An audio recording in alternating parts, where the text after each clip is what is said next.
Banjir bandang yang melanda Denpasar sepekan lalu telah menyebabkan kerusakan parah di berbagai tempat, termasuk 2 sekolah dasar di Dauhpuri, Kecamatan Denpasar Barat.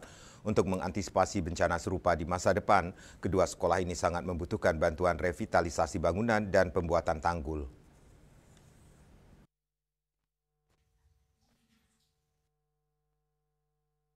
Dampak banjir yang terjadi pada 10 September 2025 di SD Negeri 21 Dauhpuri cukup parah.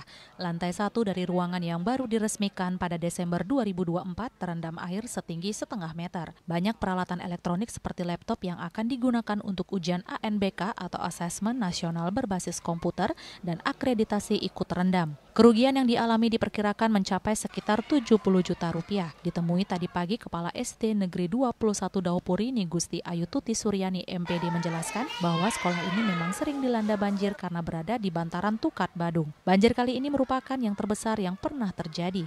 Ia sangat berharap pihak berwenang dapat membantu dengan membangun tanggul penahan banjir dan melakukan normalisasi sungai untuk mencegah kejadian serupa di kemudian hari.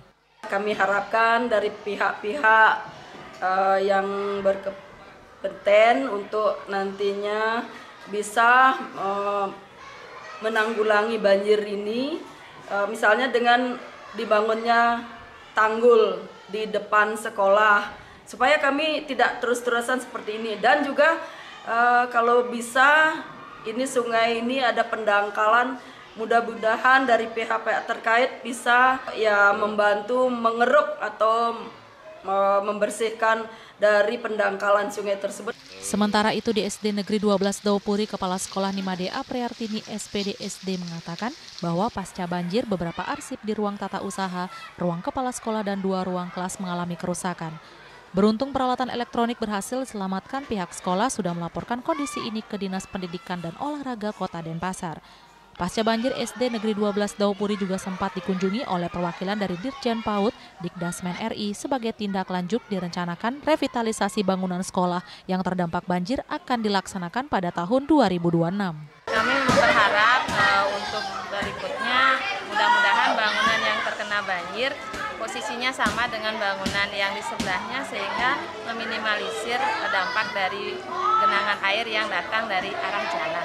Dirjen karena melihat kondisi bangunan seperti ini, kami disarankan untuk tahun depan ini untuk revitalisasi. Di program revitalisasi dengan memperbaharui data di Dauhpuri, di mana tingkat kerusakan gedung itu rusak berat sehingga bisa ditangani oleh pusat sebagai prioritas revitalisasi di tahun 2026. Sehingga bangunan ini bisa dinaikkan atau diperbaiki. Selain sekolah, beberapa siswa yang rumahnya terdampak banjir juga telah menerima bantuan dari TPPKK Kota Denpasar dan K3S Dharma Wanita Kesatuan Kota Denpasar. Saat ini kedua sekolah sudah kembali memulai proses belajar mengajar secara normal. Indrawan, Bali TV.